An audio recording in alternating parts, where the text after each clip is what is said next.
Welcome back.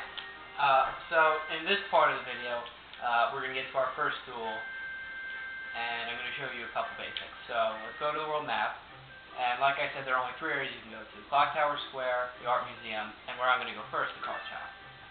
So the first thing I want to do is enter the card shop, and try and buy cards. Well, you see I can't do that just yet because he doesn't have any cards in stock.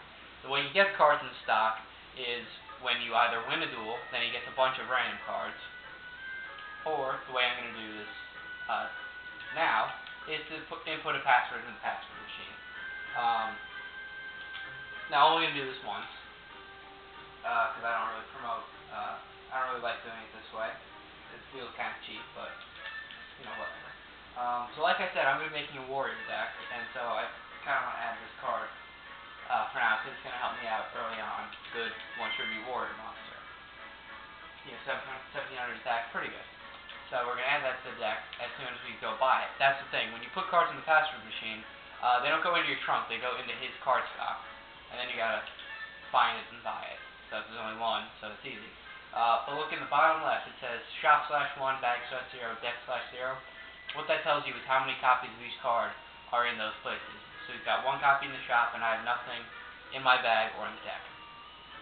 And then in the top right, you see money, sell, and left. Well, it tells you how much money you have, how much the card costs, and what will be left over after the purchase. And if that left number is in red, you can't buy it, because you'll be over your limit. So, I'll buy this card right now,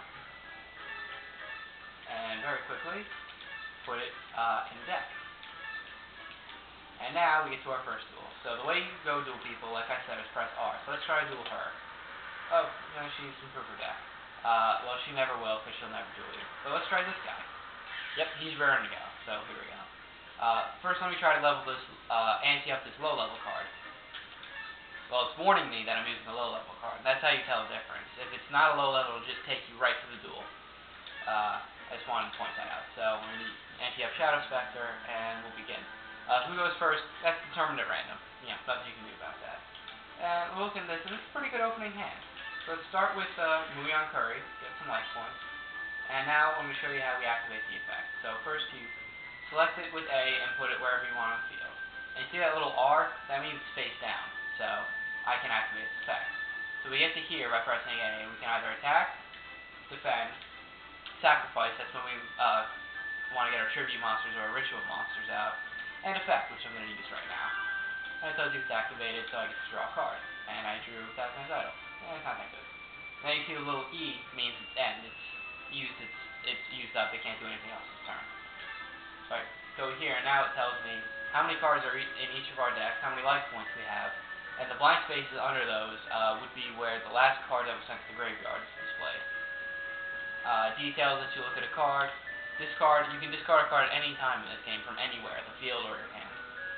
But it's not the same as sacrifice, so don't make that mistake. And of course, turn end. So now I've got two monsters on the field, and I have just one. But let's try and fix that. So now you see, like I said, the shadow summon monsters automatically defeat light summon, and when it does that, it shows you the summons and automatically, no matter what, will destroy. So what else do we have? Let's go with Kamasaurus. Now the opponents, the common duelists at the very beginning of the game, the first three areas, they have nothing more than 500 attack points, so you don't really have to worry too much, especially with the modifications I made. Let's put this guy out. Really, the only time your monsters are going to get destroyed is if they take advantage of the summon system. So, right now, if he played a Magician of Faith, he could destroy Jinzo number 7.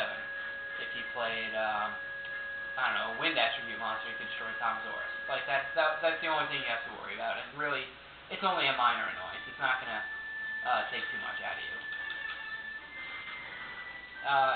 Now, if my deck will help me out here, I'd like to show you how to sacrifice and whatever, but I think it's pretty self-explanatory.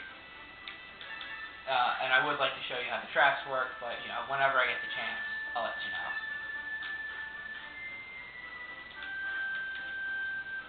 And here's another thing I can show you. You see my field's full?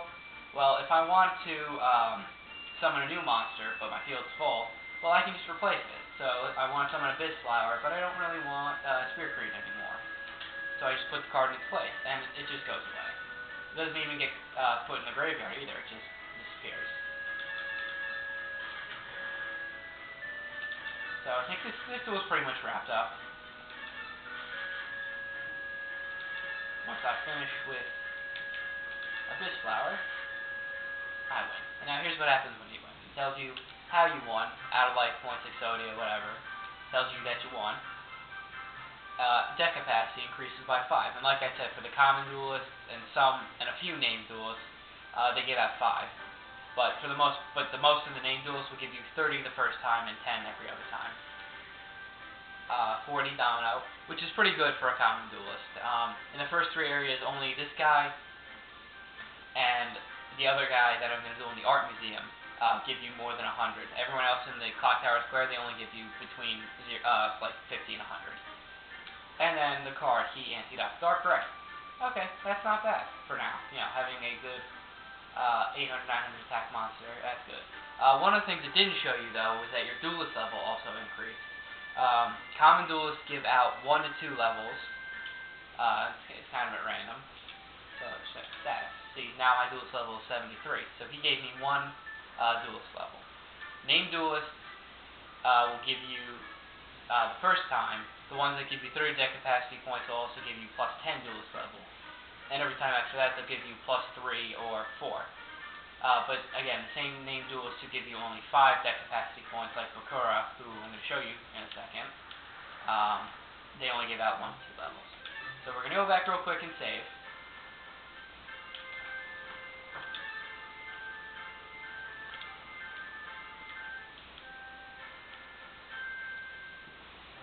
And we're going to go to the art museum. Now, before I take on this common duelist, I don't really need to show you that, but what I do want to show you is the duel with Bakura. If you'll stop moving.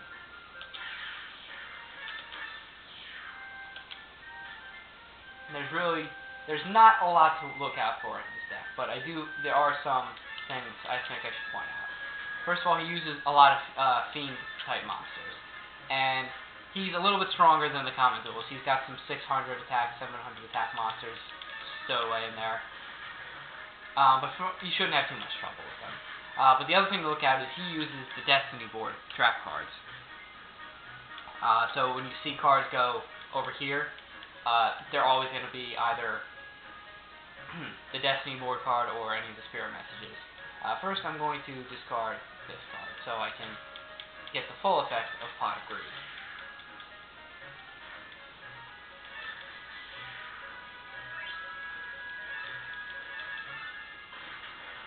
He also uses some Fiend summon monsters too.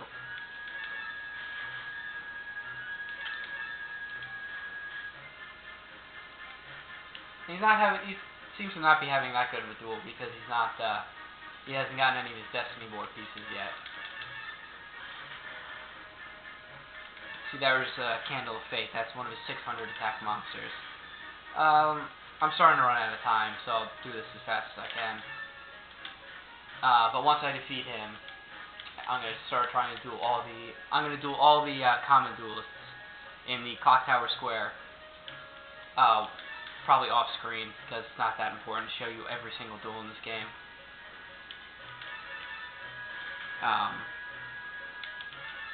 But yeah, I just want to make you aware of some of the tricks in Bakura's deck. Now, he's going to give you 3,000 domino, which is going to help you out a lot because you can start buying a bunch of cards. But he'll only give you 5 deck capacity points, plus like 1 or 2 duelist levels. And the anti-card he gives you, hopefully we get to see it. I think I have just enough time to show you. It's going to be the Portrait Secret. So, C5, 3,000, and Portrait Secret. Yep. So that's it for now. See you next time where we're going to do a bonus.